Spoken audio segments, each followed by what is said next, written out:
right, what is up, everybody? Glad to be back with you on this fabulous Friday. It's been a couple weeks. I've been out of town. I was in Alaska for about a week. I was in the Pac Northwest for another week. Came back to some big time jet lag. It's about a 4-hour time difference, and I've just been swamped ever since. So finally getting in an update video for you this Friday. There's been a lot that's been going on with Jasmy in the background, so I want to kind of cover some of those different topics in today's video. Now, where we're going to kick it off is right here with the announcement that the following crypto assets and services are provided by Binance Japan, and Jasmy is listed, right?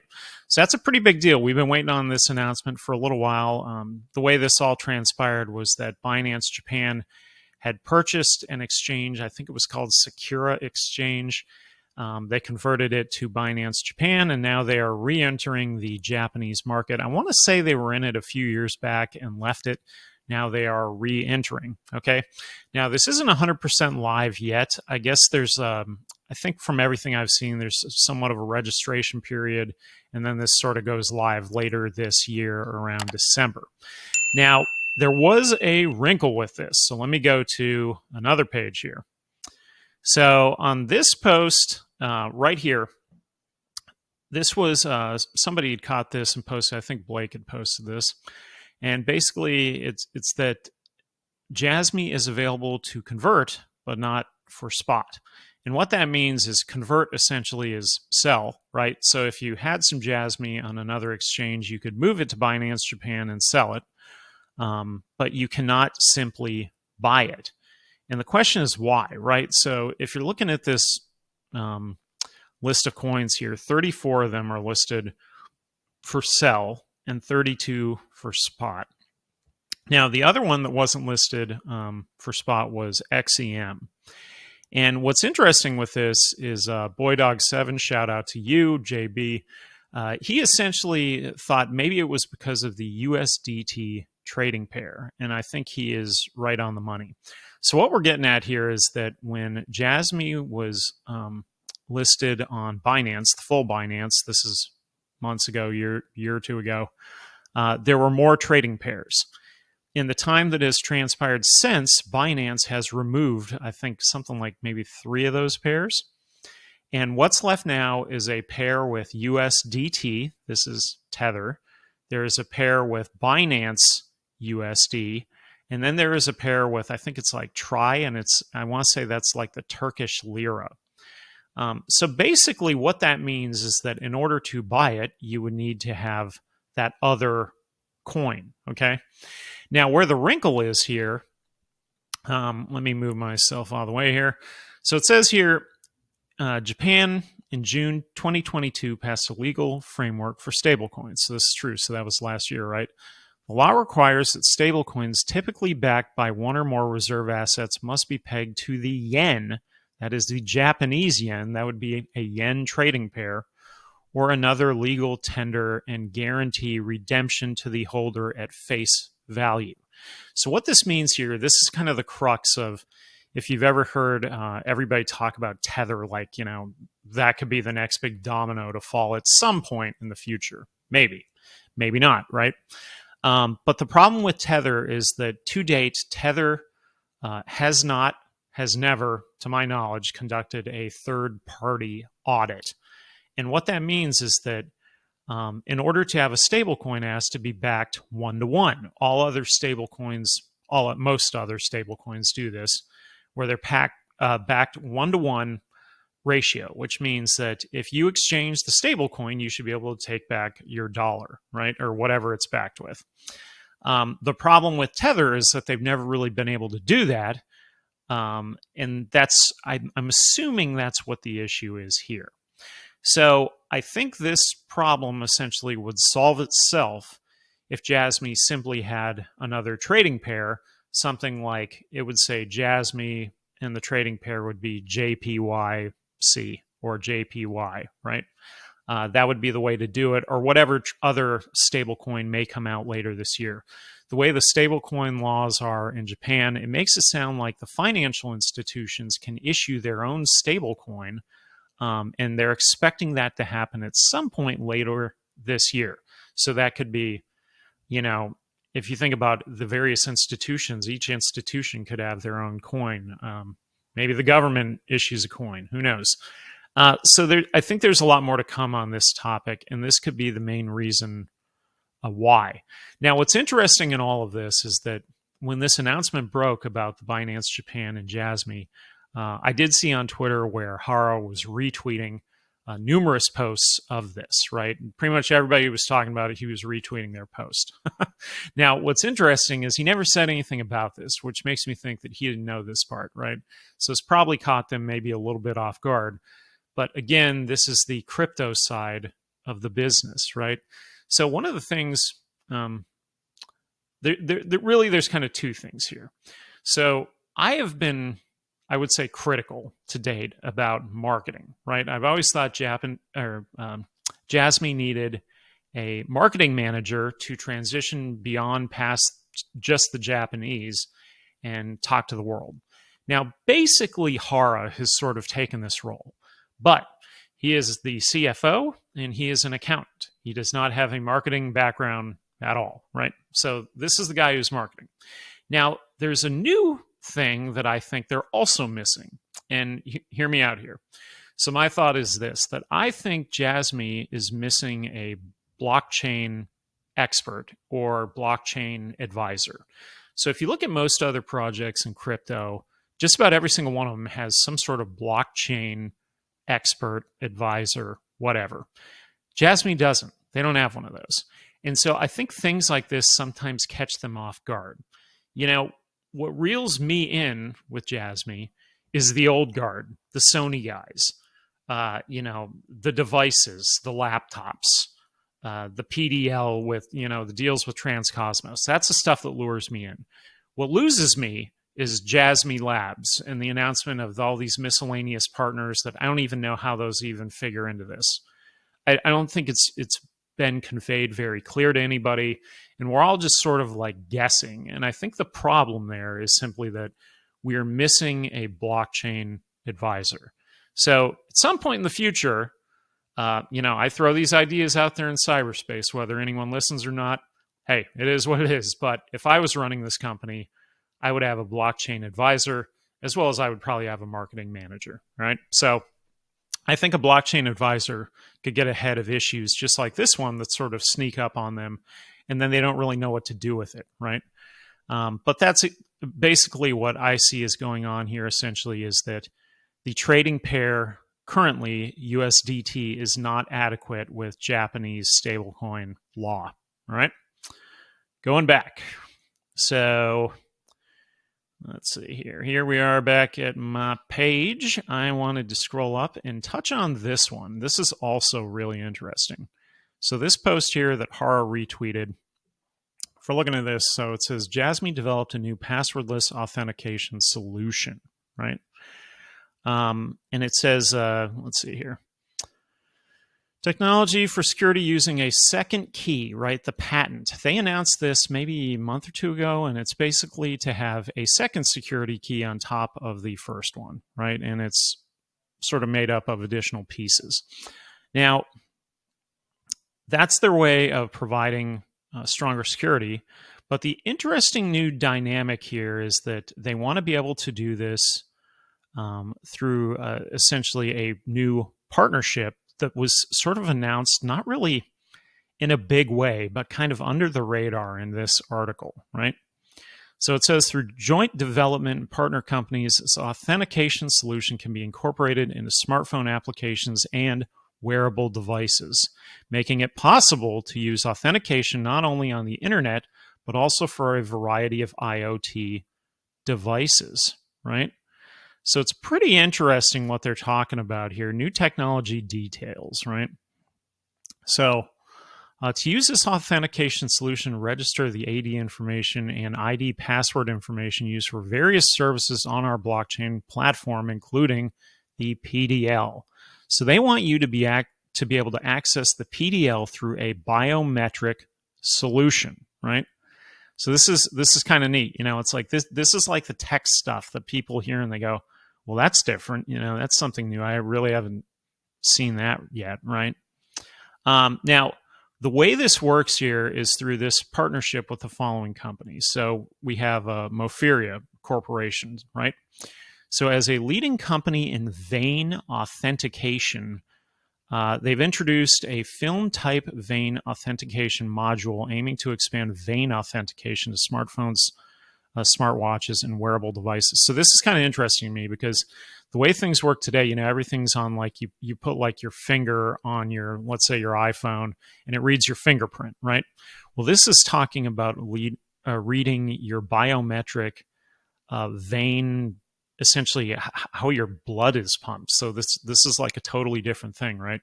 So I went over to their website.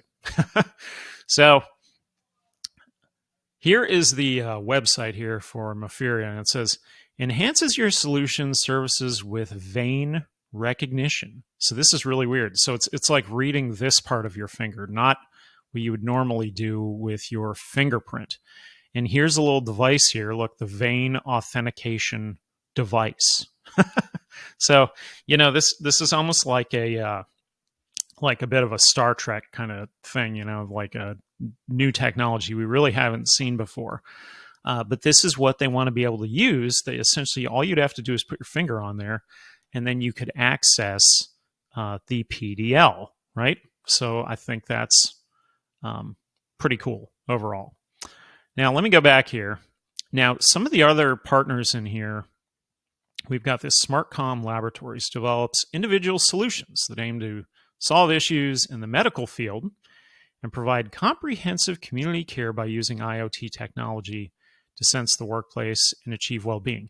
Now, if you just read over that fast, you might have missed it, but the part about the medical field I think is really big because this could be a huge use case, as I've said for quite a long time now, with Jasmy, that you could use the PDL to house your medical records, and we could apply AI to it and have a much better medical services, more tailored towards the patient, right? That's kind of the whole point. And so I think this is interesting here because this is a medical angle here that they're targeting the medical field. This is one of the partners that they're doing this with, right? Now, the other one here is Applix. They've been on here for quite a while. And it says they're in charge of developing modules for dongles, wearable devices, including chip selection, infrastructure development, BLE connections, and authentication sensor connections utilizing its knowledge of existing infrastructure. So that was pretty cool as well, right? Now, let me read right here. It says, so essentially, login is completed by simply holding up a finger as a single action, right? Now, this is cool. Car keys for car sharing and room keys for hotels, login authentication for websites such as EC sites and SNS. That's kind of how they could see this maybe working in the future. Really, really unique kind of ideas of how far you could go with this. I mean, it's like a brand new access technology, passwords, personal data, all that stuff goes into this. So, you know, this is kind of like one of these things where I feel like Jasmy, if they had a marketing team, could have made this a much bigger deal. There's a lot going on in this article, and it just sort of slipped under the radar. You know, I mean, it was announced, but it wasn't like trumpeted, right? And I think this is the kind of stuff that I see and I go, wow, that's really cool. You know, I want to see more of that. You know, I really don't care about Jasmy Labs and another Jasmy Labs phone call. Don't care. This is the stuff that I care about, right? So anyway, let's go back. So outside of that, this was a cool little announcement that Sagan Tosu is planning a Metaverse Support Summit. What's that all about, right? The Metaverse Support Summit. Tycho actually commented here. He mentioned it to our club members. It has something to do with the Metaverse cheering environment and PDL. So Hara said, I consider the Metaverse to be a tool. Our sponsor, Sagan Tosu, is planning to generate their own characters by KYC using the M Metaverse cheering environment and PDL. This is experimental, but of course we see this area as important. So that was a really awesome follow-up there by Tycho. Really neat that they went ahead and did that, right? Now let me scroll up a little bit. Now, my friend Simon Greco here basically commented on that post when I asked about it, and he shared this. So it says, "Dear customer, I'm in charge of Sagan Tosu fan token at Jasmy, right? Um, Finally, Sagan Tosu Metaverse Support Summit. Let's support it. Scheduled to open August 4th, Friday. That's today, okay? And it goes through Monday. Let's all support the match against Avispa of, I'm not even going to attempt to pronounce it, I'm going to butcher it, August 6th. So the August 6th football, aka soccer match, right? And let's all go to the Metaverse Stadium. Let's experience it. This is pretty neat, right?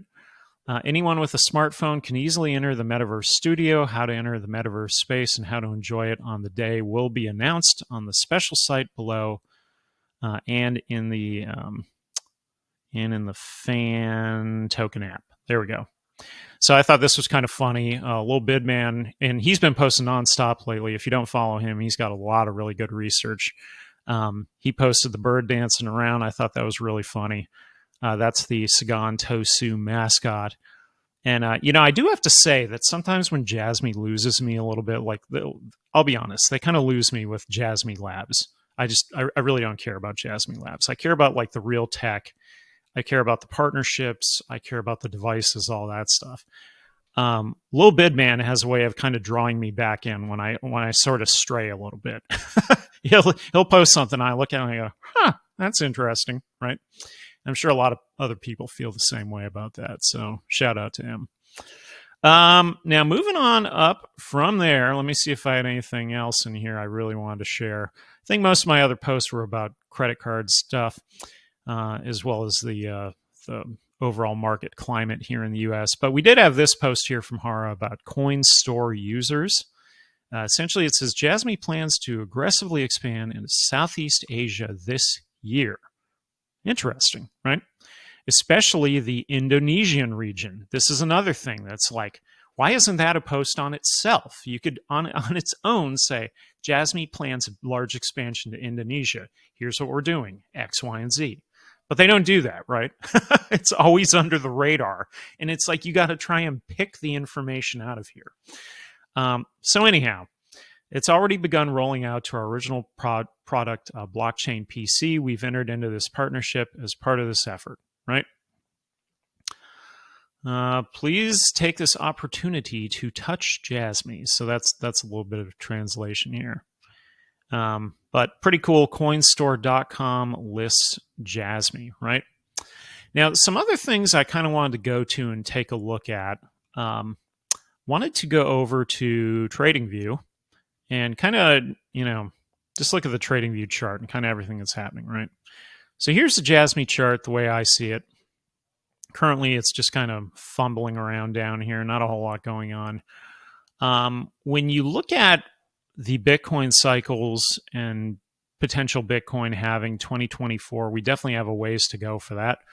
I think a lot of our trading is probably going to be a little bit up, a little bit down, etc. Now, what's interesting, you can see this trend line right here, right? Now, going backwards in time, we were really on a roll. We had this first jump, we had the second jump, we were really starting to take off. And then we had the news of the Binance Innovation Zone. And I've been thinking about this a little bit because I think CZ, now I could be totally wrong here, but I think he did this with FTT. This is Sam Bankman-Fried's token when he dumped it, right? Is that he said he was going to dump it, or maybe he had already started moving it. I don't know if he did or not. It's kind of like bordering on front running. Essentially, when you have insider info, you make a move and then you tell everybody, right? And I do kind of wonder if any of this stuff is related to that, right? Because if you look at all the volume throughout, right? I mean, we were getting pretty good volume there for quite a while. And then we have this massive sell bar. Now, could that be all retail? Yeah, it could. Have I verified this in etherscan? No, I haven't. But I do kind of wonder if there's a little bit more to this sell pattern right here, right? So basically that derailed us. We went down. We've been down here around 0.0037 for a little while. We have been trading basically flat for a couple months now, right? And earlier in the year, I had posted that I thought on the current pattern, if Jasmy, if all things are a go, maybe it hits at the peak of this next bull cycle, 25 cents, right? That was my just kind of random throwing it out there in the sky. I am not Miss Cleo. I'm not a psychic. Don't kick me because I just threw out a number, right? Prior to that, I thought it could go higher. But the problem is we kind of have been pulled down due to this market manipulation right here that no one really saw coming. And now we're kind of dealing with the after effects of it. Also, like I said, we had a lot of really good volume up until that. And if you look at that moment, the volume has sort of died down since, as I think everybody's still kind of waiting to see what even happens in this market. Does it keep on trading sideways? Is everybody just kind of on the sidelines? I don't know.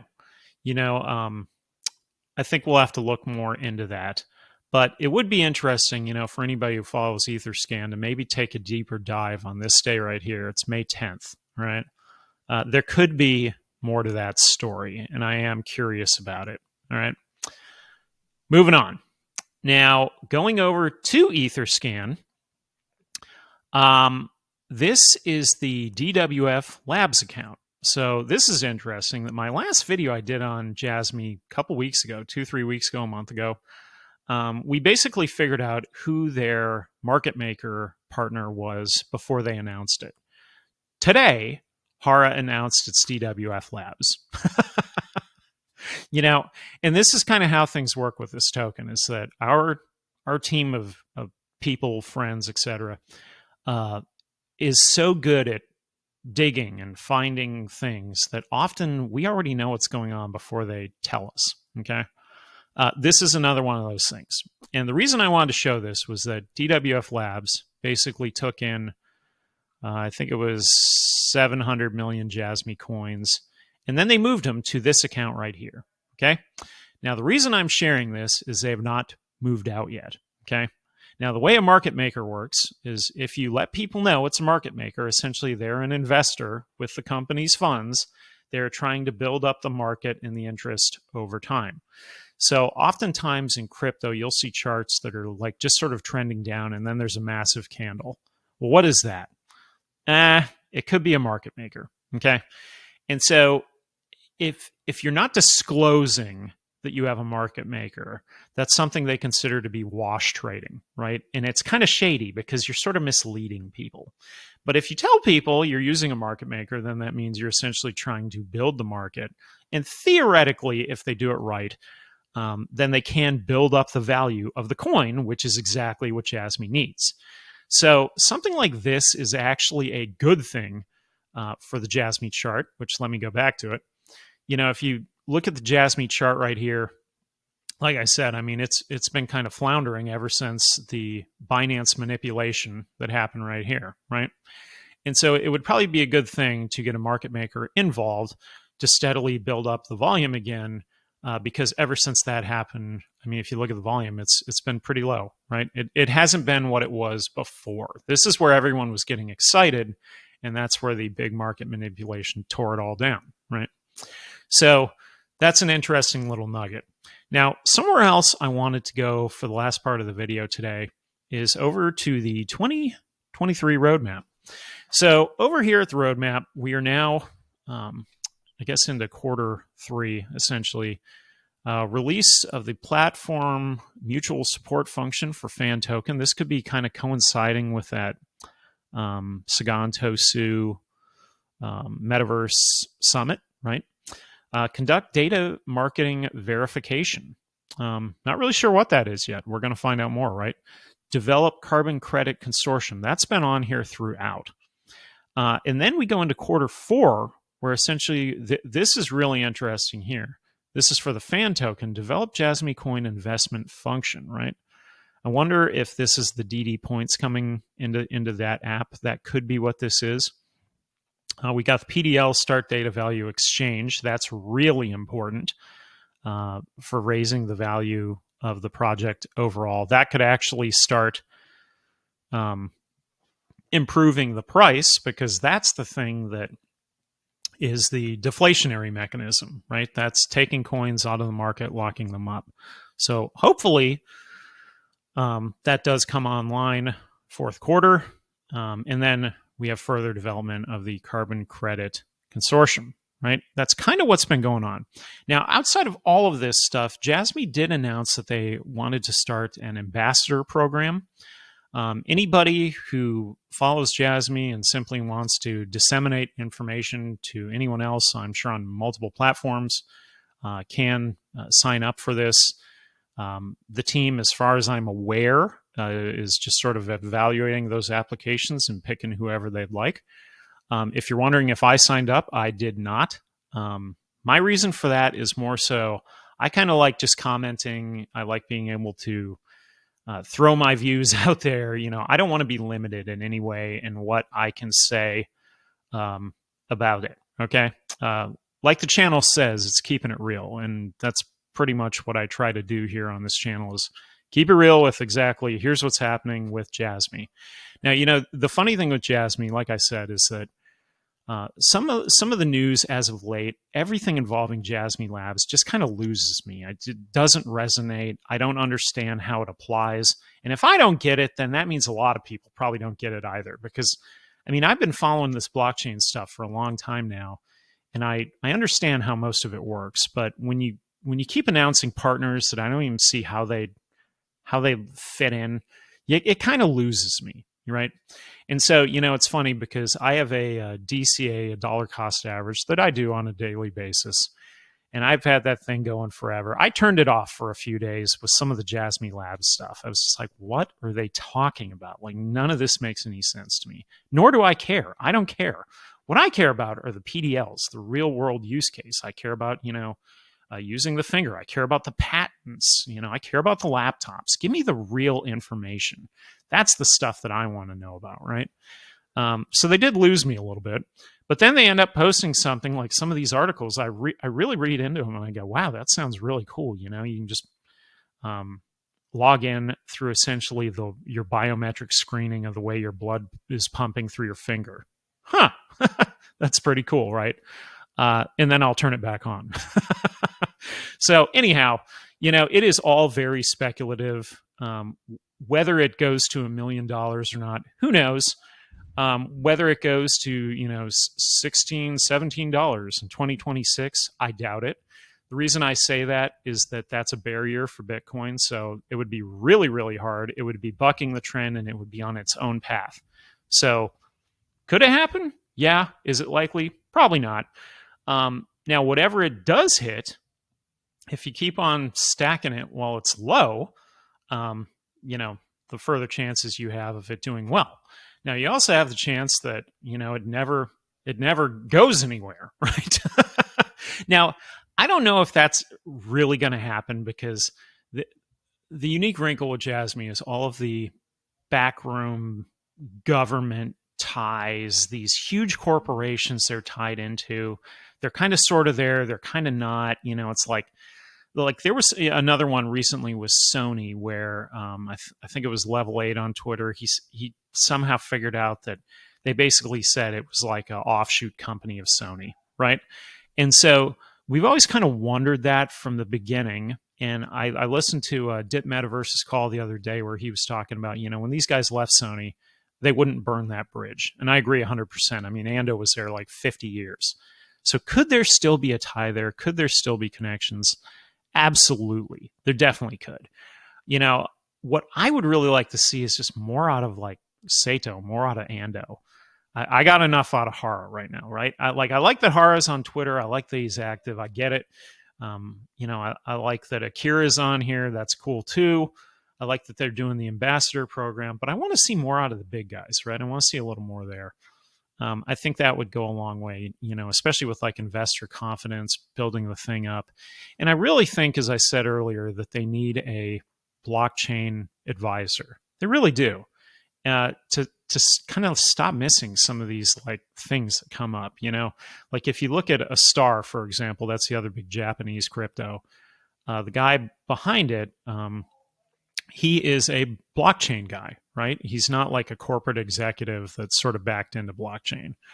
And so I think there's a missed opportunity there. And I think that's part of the problem and why the coin kind of struggles sometimes, even though it's got all this amazing real world stuff, real world tech, real world patents going on.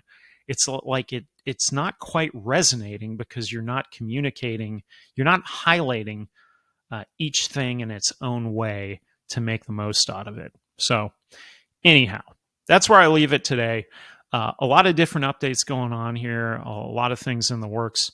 Hopefully, it continues to go up. I kind of expect sideways, a little bit up, a little bit down, a little bit up, a little bit down for quite a while.